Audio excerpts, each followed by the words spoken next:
anumang oras niyo ito mapapanood 'no. So, the same as usual ang ating, paraan ng pagtatalakay is, Bisaya dang Tagalog or Tagalog na Bisaya gamay 'no. So, atong istoryahan 'no, yung kung sa Tagalog pag-usapan natin itong nangyari dito sa Surigao City ano. Nakakalungkot palagi 'no. Ah, kung sa Bisaya makasubo kayo, unsay tawag ini, unsay pa laing tawag sa nakakalungkot 'no. Palagi na lang kasi yung lalo na yung Surigao ano, palagi na lang talagang, mayroong mga grupo na 'di mo maano kung kulto o kung anong klaseng mga grupo 'yan na bigla na lang, nagiging viral. Parang akala mo Facebook o social media, eh, 'no? Sinong hindi makakaalaala kay ano, kay Senyor Aguila, 'no? Surigao City din 'yun, ay Surigao, Province din 'yun. Saan ba galing 'yun? Ah, Nawala na ako sa na ano 'no, anong lugar ba 'yun? Kayo alam niyo 'yun, eh, yung si Senyor Aguila, yung napreso na 'no, doon sa mga batang, iyang ginapatrabaho 'no, murag ingon na ana pod naapoy murag, kunuhay, pagsamba-samba 'no. At sino naman ang hindi ang makakalimot sa panahon nila yung mga singsingan nila Ruben Iclio 'no, mula dun sa senior, 1960s, 1970s, tapos nag-1980s napalitan, namatay yung senior si Ruben Iclio Senior, sinundan yung anak na lumaban sa gobyerno 'no, na nakulong at adik pala 'no, yung Iclio Ruben Jr. 'no. Tapos ito yun nga nasundan itong si Aguila, si Senyor Aguila. Tapos ayan na naman 'no, mga kababayan, ito na namang dato adlaw na 'to 'no, at may kasama pang ano 'to, Bai Lourdes Infante 'no. Kaya bakit gano'n 'no, bakit gano'n? Bigla na lang, don't tell me 'no, parang gano'n. Wag nilang sabihin sa ato, ayaw ingna nga wa ninyo na makit-i 'no. Ang kining mga LGU 'no, mga LGU, naay mga mayor nato diha, naay mga kapitan, mga konsehal, may mga board members o kung sa may tawagan na nila, mga kung sa Katagalugan yung mga tinatawag nilang, ah, mga council, yung mga ano ako, yung nawala sa isip ko, pero yung mga nasa board member, kasama ng mga board member mula dun sa gobernador, vice governor. Yan namang yun namang sa mga siyudad 'di ba ang tawag natin diyan, mayor, vice mayor, tapos councilor. So, pagkatapos ng ninyo sa city o sa municipality, may barangay pa, may kapitan na naman, tapos may mga kagawad. So, ang nakakapagtaka talaga bakit, hindi agad ito nababantayan 'no? Bakit hindi agad namo-monitor ang kilos ng yung mga ganyan 'no? Yung mga parang samahan na dapat 'pag nagsisimula yan, parang usok pa lang dapat yan, dapat binabantayan niyo na yan 'no? Kung mga pangrelihiyon lang yan, nagsasamba-samba sila diyan, siguro puwedeng alamin lang kung talagang, SEC registered sila. May ano naman yan, eh, 'di ba mga kaigsunan, mga kababayan, may kapangyarihan yung barangay, kahit yung kapitan para alamin kung, rehistrado ba yung kanilang, relihiyon man yan o kung ano mga, samahan yan o naman grupo yan, 'no? At the same time, kung, nakita niyo na, dun niyo nababantayan kung gumagawa ba ng illegal. 'no? Kasi tulad nitong dato adlaw na 'to, biruin mo, ah, ang dami ng na-recruit, 'no? Ang dami ng na-recruit, ang dami ng napaniwala. Kumbaga dumadami sila. Imposible kasing sa isang barangay hindi 'yan makikita. So, nakakalungkot kasi nga parang, tino-tolerate. 'Yun ang problema natin 'no. Alam na kasi natin na sa mga mahihirap na nasod, yung mga mahihirap na bansa, marami din talagang mga tao na parang dahil sa parang nawalan na sila ng pag-asa sa gobyerno, paulit-ulit na lang, wala namang nangyayari sa kanila, sa usapin ng lupa, sa usapin ng kabuhayan nila. Maraming nagugutom, maraming nagkakasakit, walang mga trabaho. 'Pag may mga ganitong kulto, may mga ganitong grupo na nag-aalok ng kung ano-ano, magkaroon ka ng lupa, sumali ka lang dito, may tutulong sa atin na si ganito, anak siya ng, kung ano-anong kwento, yung mga raha-raha pa nung araw ginagamit nilang ano yan, pangumbinsi na kisyo, ah, pinakamakapangyarihan nung panahon at, pag-aari niya yung ganito, yung buong Pilipinas o kung ano man. Siyempre 'pag inalok yan sa isang mga, ah, isang kahig, isang tuka, kung minsan maraming naienggan yung sumali, 'no? Lalo na kung hindi naman gaanong kalakihan ang bayad. May bayad, madalas may bayad yang mga yan.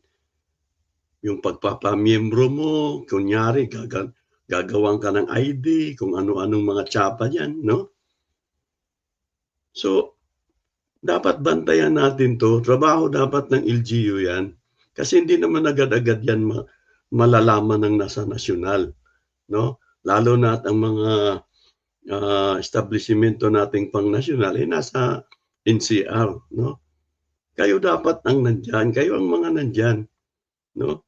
Yung Caraga Region na 'yan, ano, kahit sa Davao may mga kulto diyan, 'no? Nandiyan yung kay Kibuloy, 'no? Maraming, dapat trabaho 'yan ng, LGU na magbantay sa mga pinaggagawa ng mga grupo. Sila sila dapat ang unang, bumusisi kung mayroong mga sick registration 'yan at kung ano-ano pa.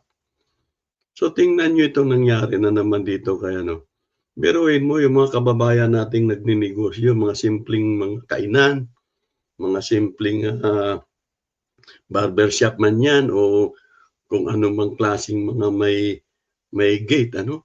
Kasi ang ginawa nitong mga itong, ah, ano bang grupo nila, FTGP, 'no, Federal Tribal Government of the Philippines.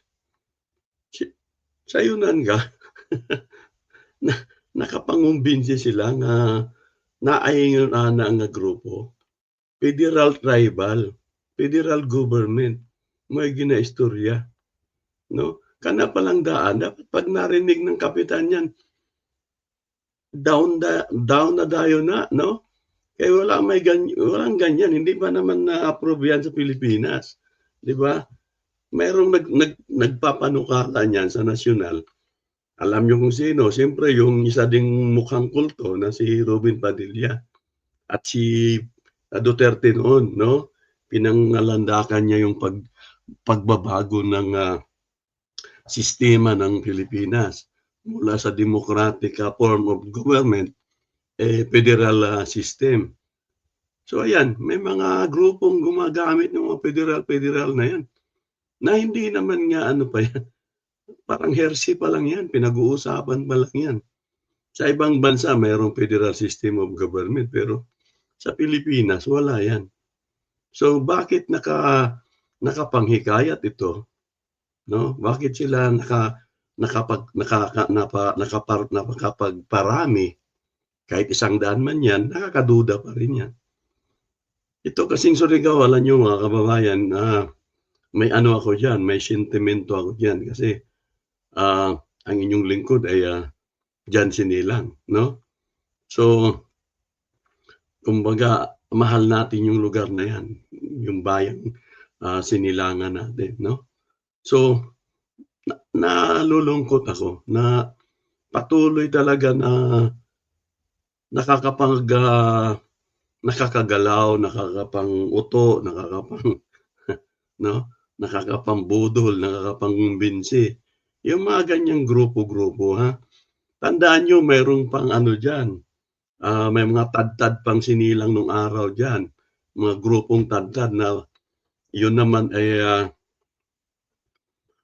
pumasok sa mga parang nagamit din sila, naggagamitan sila, militar noon tsaka sila naggagamitan. Unang-una 'pag nakakabit sila sa militar, parang nakakapaghambog sila 'no, nakakapagpakita sila ng gilas sa probinsya na kesyo yun nga, ano sila, additional force of the Armed Forces of the Philippines.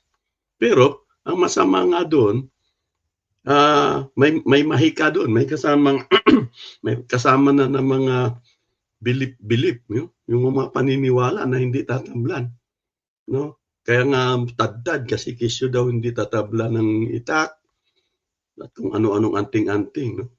So, nung 1980s nung napalaban sila sa mga NPA, ayun nagkandamatay din naman, no? So, dapat dapat tayo yung mga lalo na yung mga nasa gobyerno, dapat naging ano tayo, yung, mapagmatyag tayo palagi na ang ating sanang mga nasasakupan ay hindi nabubuyo, hindi nakukumbinsi ng mga ganitong klaseng, paniniwala na kung saan, alam naman nating, hindi totoo, panlilinlang lang, 'no? Kaya tingnan niyo itong, Federal Tribal Government of the Philippines na pinamunuan nung adlaw na yan, dato adlaw, ha. Pakita ko lang sa inyo, ayan. Ito, yung pulis diyan sa bandang kaliwa, kawawa tuloy 'no, parang, nabulaga ba? Eh, nabulaga ba sila 'no? Parang isa din 'yan sa problema 'no. Tayo ilang beses na natin napag-usapan yung intelligence fund na tinatawag. Ang PNP, ang Army, ang, lahat ng may kaugnayan sa national defense natin, may mga intelligence fund 'yan. So, isa din 'yan sa problema. Bukod sa LGU, yung PNP Surigao, bakit anong nangyari? Bakit hindi niyo na, ah, bago kasi ang alam ko bago pumunta ng Sabang 'yan, Sabang, paano ba pronounce 'yan?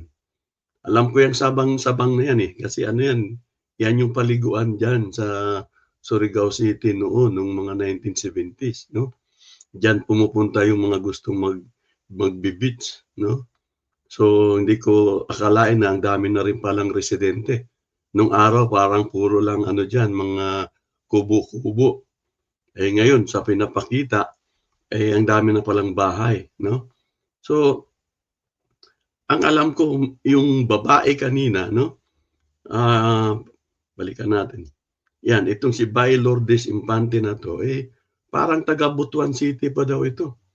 So, may mga pumunta diyan sa kanilang headquarters sa Sabang na nagmula pa sa iba't ibang mga lugar, 'no? So, bakit hindi napansin 'yan nung kapitan, nung mga konsehal ng, Sabang, Barangay Sabang ba 'yan, kung anong tawag ngayon 'yan, 'no? At mismong itong PNP, bakit hindi niyo nabantayan 'yan? 'Di ba kayo naaambunan nung ano, wala ba kayong budget sa intelligence? Kasi yung nasyonal niyo, yung PNP niyo talagang yung EFP at yung, ano pa bang tawag niyan, PNP, sa under kayo ng DND, under kayo ng ano ba, DOJ, 'no, kung sino mang nakaka-under sa inyo. Bilyon yung intelligence funds ninyo. Tapos tingnan niyo nga 'yan, biruin mo yung namadlak na 'yan, yung nasa baba, yung mga nakaitim na parang akala mo may mga patches sila, akala mo kung anong mga tapos may mga itak.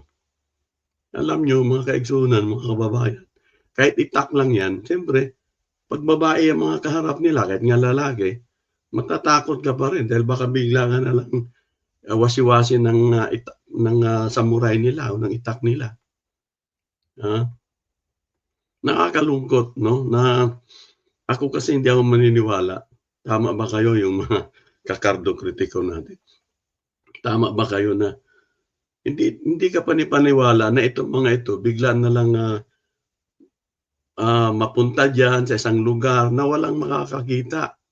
No, siyempre mayroong parang misa, nagmimisa-misa yang mga yan eh. Para din silang mayroong pagsasamba-samba.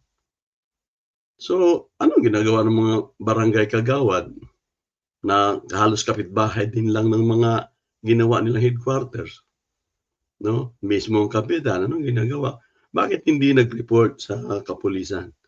At mismo yung PNP nga, sabi ko nga, ay sayang naman yung mga intelligence man nyo kung tulad niya nabubulaga kayo. Pero mo na kapag sara sila ng ilang mga tindahan, ng mga ilang commercial establishment, no?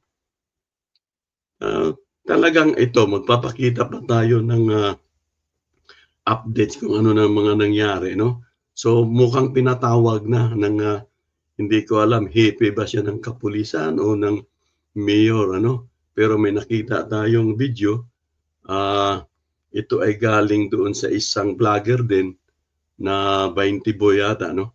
Hindi ko na maalala, pero galing sa iyo ito. Ayan, no? Ito yung mga kumuha lang tayo ng maiksing video, tapos pag-usapan natin, no? Matatawa ka na lang, no? Mga kakardo kritiko. Matatawa ka lang talaga. Tingnan nyo kung paano kayo matatawa at paano nyo i-analisahin ang kanyang mga pinagsasabi. Legislative, judiciary branches of government will only assist, protect, promote the rights of indigenous cultural communities, indigenous peoples. Pastor, dato Yan yung hindi ko alam kung hipi ng PNP Surigao yan, pero ang pinag-usapan nila diyan nung nag-English ito, ang sabi naman nung Dato Adlaw huwag tayong mag-English kasi Bisaya ako. Surigao noon ako, di ko kasabot. Pero nung kunyari nang hinambog na siya doon sa kanyang kaalaman tungkol doon sa kanyang federal tribal government of the Philippines. Nagpasiklab. Ang haba nung sinabi na English na mga termino na kung saan na yung kanila daw ginagawa ay naaayon doon sa sinasabi niyang konstitusyon o kung anong mga batas. Inaano ko lang, binibigay ko lang yung background bakit ito yung sinabi nung hepe. Pagpatuloy natin. ka mag-English or you are nag-violate ka sa panato. Sundin lang natin ang batas. Nag-violate, sabi niya nag-violate. Kasi nag-usap sila nung bago yan, kapag may nauna silang video na continuous naman yung video kumuha lang tayo ng konti. Yung mga nauna kasi, sige, magbinisaya lang ta, no? O kung sa Tagalog, magkwentuhan lang ng Bisaya. Tapos biglang mag-i-English itong si Dato Adlaw. Kaya nadismaya din tong hippie. Sabi niya, akala ko ba mag-usap lang tayo ng Binisaya, ba't ka mag-English? So ituloy natin. Yan lang ang sa amin. Dato dyan ka pa ninangpan mo, ha? Ay hindi, batas tong atin, batas. Dato, naghangya ko sa imo pa. Bilang hippie dire. Kung gusto mo ng peaceful na kwan. Okay. Yeah. Ang sabi ng hepe, pinapakiusapan kita na kung gusto mo ng isang peaceful lang na pag-uusap, ay makinig, parang gano'n, makinig ka rin sa akin. Pero yung salita kasi na yan, sinurigaw nun yan, parang Binisaya nga ang tawagin, pero may halong Surigao. Iba kasi ang medyo may mga kaibahan ang Cebuano at ang Surigao nun. Pero nagkakaintindihan naman yan sila. Pero may kunting mga letra na nababago kahit papano pag ikaw ay nagsasalita na ng Surigao o Surigao nun. Tuloy natin. Nga nag-usap tayo ng peaceful. Sundin natin ang batas. Wala man sa magugot ang ato lang. Respeto na itong batas sa Dios. O yun.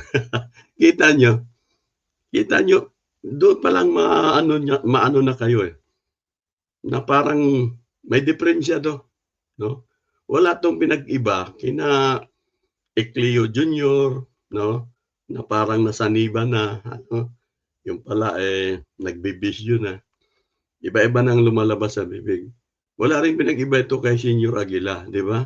Kung ano-anong mga rights, mga karapatan kuno nila, no?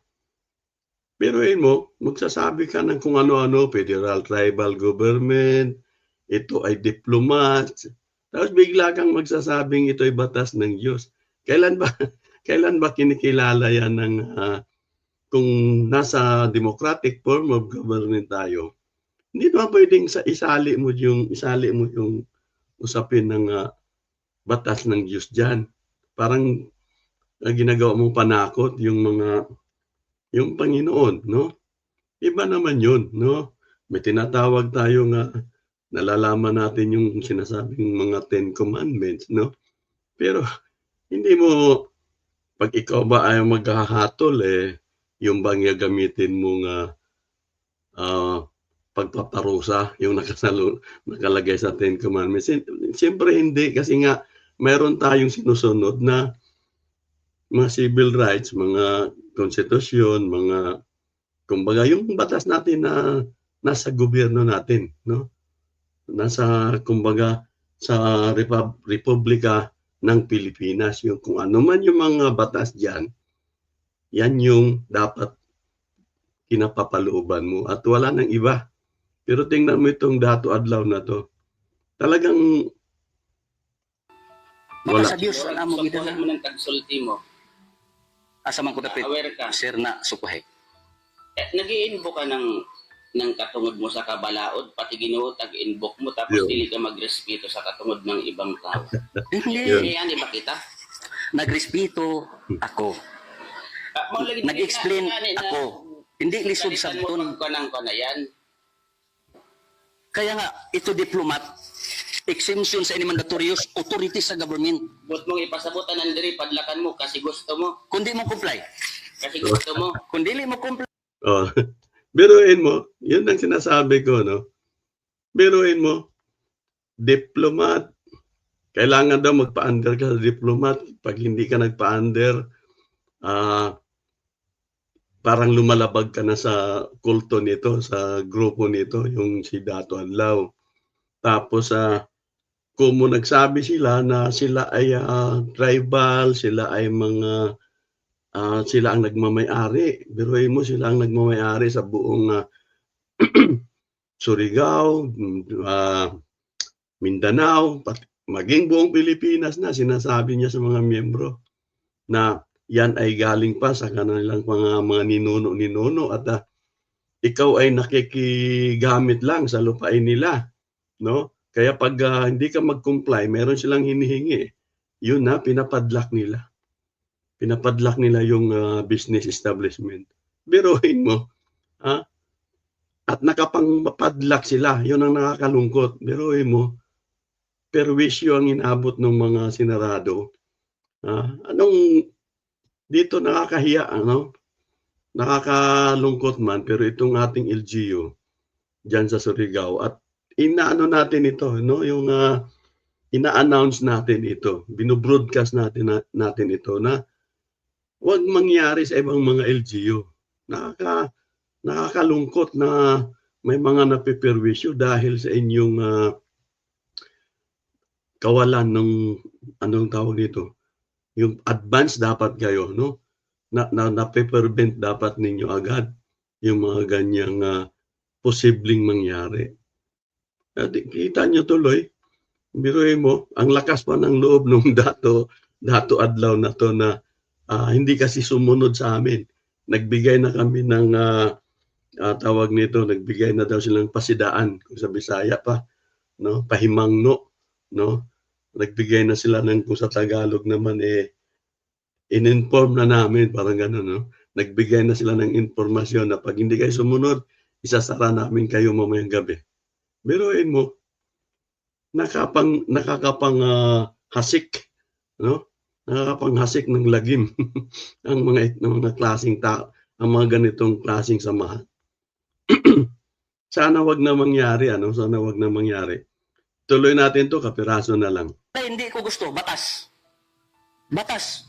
Oh, nakalive yan, batas. Cebu kalibutan yan. Sundin natin ang batas para sa kalinaw. Batas ng Diyos. Republic Act 371, April of 1997. Magrespetuhan ka. Oo nga, nagrespeto. Kaya nga nakipag-uusap ako sa iyo.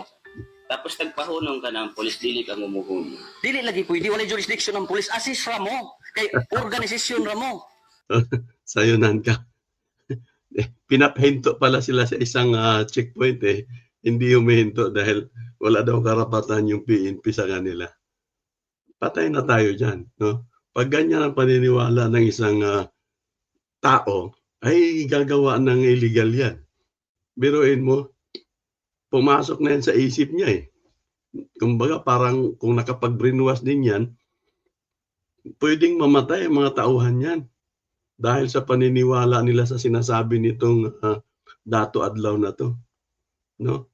Nakakalungkot talaga na may mga masisirang pamilya at may mamamatay na tao dahil lang sa mga ganitong klaseng grupo, no? So, hindi na natin pahabain pa ng gusto, mga kababayan. Ang alam ko, may video tayo na nakuha din na dinimulis na, no? Dinimulis na yung kanilang headquarters diyan sa Sabang, Surigao City, ano?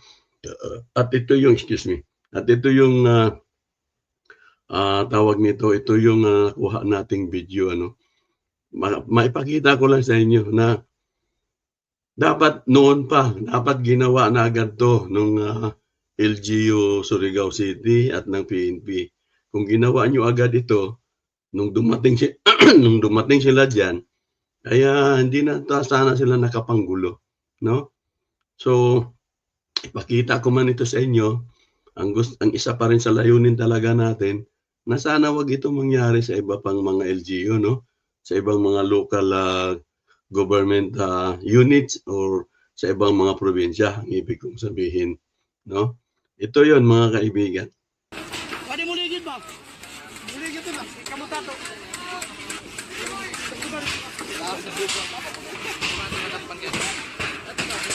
Yan na 'yon. Nag-assist na yung PNP police. Pinagigiba yung kanilang mga bakod-bakod dyan. May mga nagsisigawan dyan ng mga miyembro, malamang miyembro yan.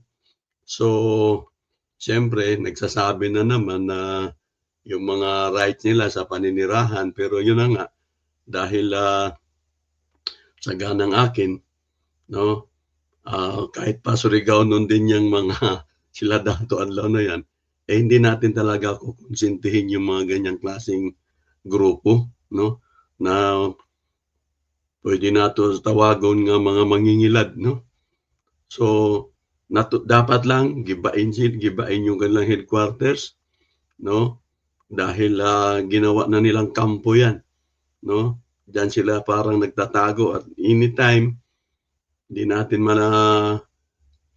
mamalayan, baka magsagawa na naman ng kung ano-anong pag mga illegal na aktibidad, no?